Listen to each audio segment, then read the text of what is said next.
안녕하세요. 참좋은 NTV 김윤관입니다. 요즘 코로나19 때문에 세종시, 대전 주변에 있는 지역들이 굉장히 어려움을 겪고 있어요. 많은 사람들이 힘들어하고 있는데요. 한동안 부동산 시장도 마찬가지예요. 활발히 계약이 이루어지다가 신자들이 증가하면서 잠시 주춤세에 들어가고 있습니다. 자, 이번 주제가 뭐냐면 아파트 가격 상승세에 계약 해제를 막는 방법입니다. 철통 방어하는 방법인데요. 이 영상을 보신다고 하면 계약 해제를 막을 수가 있을 겁니다. 부동산 계약을 하다 보면 계약이라는 것이 무엇인지 궁금해 하시는 분들이 있어요. 계약은 뭐냐면 당사자 간, 쌍방 간에요. 의사표시만 일치가 된다면 성립하게 되는데요. 그것은 계약서를 작성하는 거하고는 전혀 무관합니다. 그리고 계약금이 들어가고 안 들어가고 그것도 무관해요. 그냥 서로 간에 의사표시가 일치해서 계약이 성립이 되면 계약의 효력이 발생이 된다라고 하는데요. 보통적으로 우리가 문자 같은 걸로 주고받잖아요. 변적으로는 그렇습니다. 그렇지만 일반적인 계약의 내용에는 계약금이 지급된 거하고는 상관없이 서로 간에 의사표시만 일치한다면 성립된다. 그리고 계약의 효력이 발생한다 라고 생각하시면 되겠고, 계약이 성립이 되고 잔금하고 소유권 이전까지 원활히 지나가면 상관이 없습니다. 중간에 많은 일들이 발생을 해요. 계약이 됐는데 갑자기 가격이 올라갑니다. 폭등을 하게 돼요. 아니면 가격이 내려가요. 그런 일들이 발생할 수가 있잖아요. 그 중에서 오늘은 가격이 만약에 올라갔을 경우에, 최근에 세종이 그랬습니다. 계약을 했는데 한두 달 사이에 1억씩 올라가 버리는 거예요. 그러다 보니까 매도인 분들께서 계약을 해제하는 일들이 빈번히 일어났습니다. 아니면 매수인에게 더 높은 가격으로 다시 계약을 해제하고 사과하기를 원하는 분들이 많이 있었다라는 거죠. 그래서 많은 매수인 분들이 피해도 보고 중개사 분들께서도 어려움을 겪은 일들이 많이 있었는데요. 그거에 대해서 우리가 미리 예방할 수 있는 법에 대해서 보도록 하겠습니다. 자, 그러면 계약 해제가 무엇인지 한번 보겠습니다. 계약 해제라는 것은요, 계약이 성립된 후에요, 계약 이행에 착수하기 전 중도금이나 잔금 등 여러 가지가 있습니다. 계약의 당사자는 해약금을 지급하고 계약을 해제할 수 있다라고 합니다. 보통 우리가 계약금은 해약금이라고 추정을 해요. 그러면 해약금을 지급하고 계약을 해제할 수 있다라고 하는데, 이것이 어디에 있냐면 우리 보통 계약서에 부동문자 5조에 이것이 기입되어 있습니다. 이것을 막는 방법은 해제권을 배제하는 특약이 있다면 해제를 막을 수가 있습니다. 매수인이 부동산을 매수하면서 절대 해제되면 안 돼요. 그러실 때는 이 해제권을 배제하는 특약을 특약상에 기재를 하시면 됩니다. 무슨 일이 있어도 계약은 해제할 수 없다라는 그런 것을 명시하시면 된다는 거죠. 그러면 절대 해제할 수가 없습니다. 그리고 매도인의 입장에서는요, 채무의 이행기 이전에는 착수하지 않기로 한다라는 걸 넣으면 매도인의 입장에서 계약 해제의 시간을 가질 수 있다라고 생각을 합니다. 근데 이런 일은 거의 없을 거 아니에요. 매수인의 입장에서는 이런 특약이 있을 경우는 어떻게 해야 되겠어요? 계약금을 많이 넣어야 됩니다. 매매 대금이 5억인데 계약금으로 보통 10%를 넣잖아요. 그렇게 넣지 말고 20%를 넣는 겁니다. 1억을 넣는다면 매도인의 입장에서는 계약금 100을 상환해야 되니까 부담이 갈 거 아닙니까? 그래서 이행기 이전에 착수하지 않기로 한다 하더라도 매수인 입장에서는 또 불리할 수도 있어요. 왜냐면 내가 계약금을 포기하고 계약을 안 하고 싶을 때 1억이 들어가면 포기를 할 수가 없잖아요. 너무 많은 금액이 들어갔기 때문에 불리할 수도 있어요. 하지만 계약의 해제를 막는 데는 굉장히 좋은 방법이다. 그런 특약이 있을 경우에는요. 단 계약금을 많이 넣는 경우에 꼭 계약금을 위약금으로 한다는 조항을 다시 인식을 시켜주는 게 중요합니다. 해약금이 아니고 위약금으로 꼭 명시를 하셔야 돼요. 위약금으로 명시한다 하더라도 법정에서 다툼으로 해서 위약금이 줄어들 수는 있지만 부동문자 제6조에 보시면 위약금 조항이 있습니다. 위약금 조항이. 그 위약금 조항에 뭐가냐면 손해배상금을 계약금으로 하기로 한다라는 위약금 조항이 있어요. 5조에는 해약금 조항이에요. 매도인은 계약금을 배액 상환하고 매수인은 계약금을 포기하고 계약을 해제할 수 있다. 그건 해약금 조항이고 6조에는 위약금 조항입니다. 여기 좀 밑에 노란 선에 보면 하나의 주의사항이에요. 우리가 보통 계약을 했는데 계약금 일부가 입금되는 수가 있습니다. 그리고 계약금 전부가 아예 입금되지 않은 것들도 있어요. 그럴 때 계약을 해제할 수 없다라는 법원의 판단이 있는데요. 이거는 민법 제565조에 따르면 계약 해제를 위해서는 계약금 전부가 지급되어야 하고요. 일부만 지급된 상태에서는 계약금 계약이 성립되지 못했기 때문에 스스로 계약을 해제할 수 없다고 판단하고 있습니다. 합의 해제로만은 가능한데 어떤 분들을 보면 계약금 일부, 그러니까 매수인이 5천만 원을 넣었어요. 계약금이 5천만 원인데 1천만 원을 입금했습니다. 매수인 입장에서 포기할 때는 1천만 원만 포기하고 계약을 해제하는 수들이 많잖아요. 통상 그렇게 합니다. 근데 매도인 입장에서도 1천만 원만 받았으니까 내가 2천만 원만 주고 계약을 해제할래 라고 하시는 분들이 있어요. 그런데 원래는 그것이 안 된다는 겁니다. 계약을 해제하고 싶으면요, 1천만 원만 받았다 하더라도 계약금이 5천만 원이잖아요. 계약금 일부만 입금됐기 때문에 5천만 원에 대한 배액을 상환하셔야 되는 거예요. 그래서 5천만 원과 내가 받은 1천만 원, 6천만 원을 상환해야만 계약 해제가 가능하고요. 매수인도 원칙적으로는 1천만 원만 입금했다 하더라도 4천만 원을 더 입금을 송금하고 계약을 해지할 수 있는 겁니다. 보면 계약에서 그렇게 하시는 분들이 있는데, 원래는 매수인 입장에서도 막 매도인이 계약을 해지하려고 하면 계약금 100을 상환하라고 주장할 수 있는 겁니다. 계약 해제가 안 돼요. 합의 해제만 가능하다라는 거 알고 계시고요. 두 번째입니다. 위약금보다 강한 위약벌이라는 얘기가 있는데, 아까 위약금 조항이 부동문자 제6조에 있다고 했어요. 위약금이라는 거는요, 계약을 체결할 때 계약을 위반하면 일정한 금액을 채권자에게 지급한다는 내용을 미리 약속하는 금전입니다. 그러니까 손해배상에 대한 예정, 추정 금액이에요. 그래서 위약금은요, 바다하게 받았다라고 하면 감액이 가능도 합니다. 서로 간에 법적 다툼으로 해가지고 감액이 가끔 하기도 합니다. 손해배상에 대해 별도의 약정이 없는 한 계약금을 손해배상의 기준으로 본다. 그래서 우리 부동문자에 보면 6조가 이 사항입니다. 위약금 사항이고요. 그 위약벌에 대한 내용은 제가 조금 있다가 다시 짚어드리도록 하겠습니다. 계약이 진행되는 과정에서 계약 해제가 많다라고 했잖아요. 매수인이 만약에 계약을 불이행할 때는 뭐 매수인이 계약금 포기하고 계약을 해지할 수도 있고요. 이행을 해야 되는데 이행을 안 해요. 그럴 때는 계약금을 몰수할 때 위약금 조항이 없다고 하면요, 없을 경우는 매도인이 먼저 계약을 해제하겠다는 의사를 표시를 매수인에게 하면 안 됩니다. 위약금 조항이 없을 때 말하는 거예요. 6조 조항이. 내용 증명으로 통보하고 그래도 이행하지 않았을 경우에 매매대금 지급 청구의소를 제기하고 그 절차를 밟아서 계약금을 몰수할 수 있는 겁니다. 이런 것이, 그러니까 위약금 조항이 없으면 안 되는 거예요. 그래서 위약금 조항은 지금 현재 계약서상에는 6조에 기입이 되어 있으니까 이런 일은 없겠죠. 그래서 위약금 조항이 있을 경우에는 그냥 매수인에게 통보하고 불이행하면 계약금 위약금으로 몰수하면 됩니다. 자, 이제 매도인이 계약을 불이행하는 거예요. 매도인이 불이행할 때는 위약금 조항이 있을 경우에는 매도인에게 이행하라 라고 독촉하고요, 계약을 이행하든지 아니면 계약금의 배액을 상환하세요 라고 하면 됩니다. 근데 위약금 조항이 없을 때는요, 실제로 손해본 거에 대해서만 청구를 할 수밖에 없잖아요. 내용 증명을 보내고 그래도 이행을 안 하면 소유권 이전 등기 청구의소를 제기해가지고 소유권을 받아오시면 될 겁니다. 자, 그리고 이제 밑에 사항인데 굉장히 중요한 내용입니다. 이 내용이, 매도인이 계약금의 배액을 상환하고 계약을 해제하려고 할 때 해제하는 것만으로, 해제 통보하는 것만으로 계약 해제의 효력이 발생하는지라는 내용입니다. 이것은 소극인데요, 이렇게 하면 안 된다는 거예요. 해제 통보만으로는 계약 해제가 아니다라는 거죠. 매수인이 계약이 이행에 착수하기 전에, 그러니까 매수인이 계약의 이행에 착수하기 전에 가능하다는 거죠. 착수를 하면 안 됩니다. 전에 매도인이 계약금의 배액을 상환하고 계약을 해제할 수 있으나, 해제는 통보로서 즉시 효력을 발생하고 나중에 계약금의 배액 상환 의무만 지는 것이 아니고요, 매도인이 수령한 계약금의 배액을 매수인에게 상환하거나 적어도 그 이행을 제공하지 않으면 계약을 해제할 수 없다라고 법원 판례가 있습니다. 그러니까 그냥 무조건 나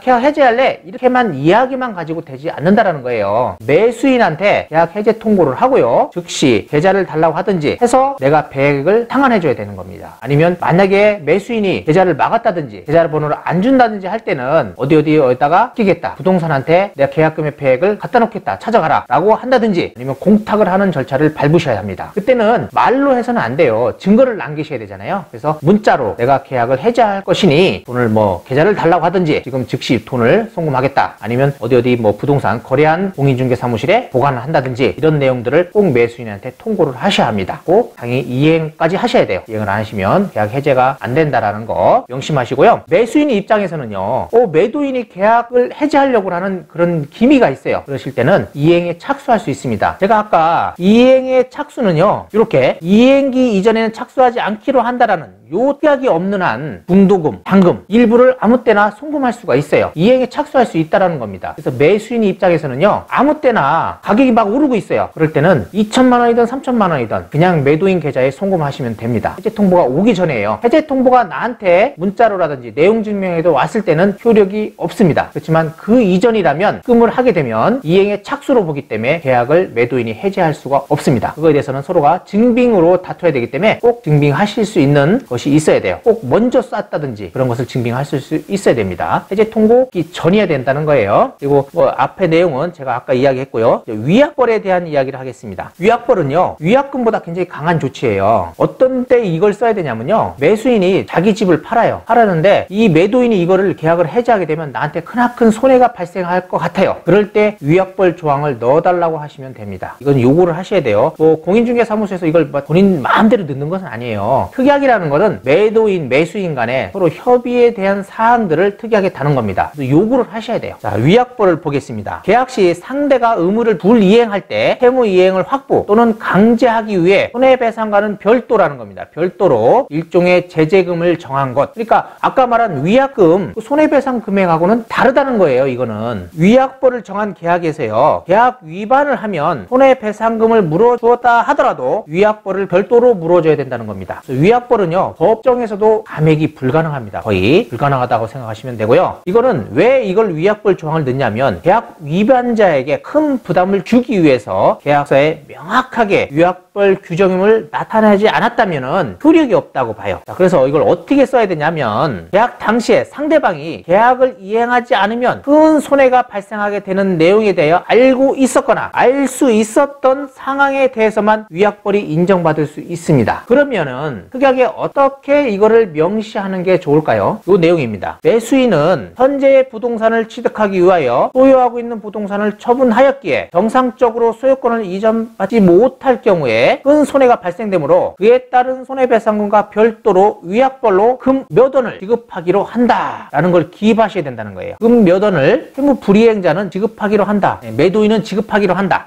이 조항을 넣는다면 이 금액을 또 별도로 물어줘야 되는 거예요. 그러다 보면 어떻게 되겠어요? 계약을 해지할 수가 없겠죠. 계약 해지할 수 있는 것을 최대한 막을 수 있다는 겁니다. 그리고 내가 집을 처분했는데 꼭 여기로 들어와야 돼요. 그럴 때 이런 조항들을 특약에 명시해 주기를 요구하시면 됩니다. 만약에 이런 특약을 다뤄주기를 요구했는데 매도인이 거부를 한다. 그럴 때는 그 다음날 중도금 일부를 송금한다든지 잔금 일부를 송금하시면 됩니다. 그래서 계약 해제를 막으셔야 돼요. 중요한 사항입니다. 이런 것들을 잘 알고 계신다고 하면 계약이 해제되는 것을 최대한 막을 수 있다라고 생각하고요. 가끔 보면요, 공인중개사분들이 매수인이 계약금의 배액을 상환받고 계약이 해지가 되면 매수인이 굉장히 좋은 것처럼 생각을 하시는데 절대 그런 것은 아닙니다. 왜냐하면 가격이 많이 상승되고 있을 때는 내가 배액을 상환받아서 다른 물건을 꼭 사야 되는 사람이 있다면 그분한테는 엄청난 큰 손해예요. 그런 의미가 보일 때는요, 계약 해제를 최대한 막을 수 있는 계약서 작성을 해주시는 것이 좋을 것 같습니다. 그리고요, 계약이 해제됐다 하더라도요, 부동산 복비는 발생된다는 거 잊지 않았으면 좋겠습니다. 오늘은 계약 해제에 관해서 이야기했는데요, 그 해제에 대해서 최대한 막는 방법에 대해서 제가 어느 정도 이야기했는데 이 방법 말고도 뭐 여러 방법이 있을 겁니다. 근데 최대한 이 방법들을 쓰시면 절대 계약이 해제되지 않는 계약이 되실 걸로 여겨집니다. 다음에도 더 좋은 부동산 상식을 가지고 찾아뵙도록 하겠습니다. 감사합니다. 구독, 좋아요 부탁드릴게요.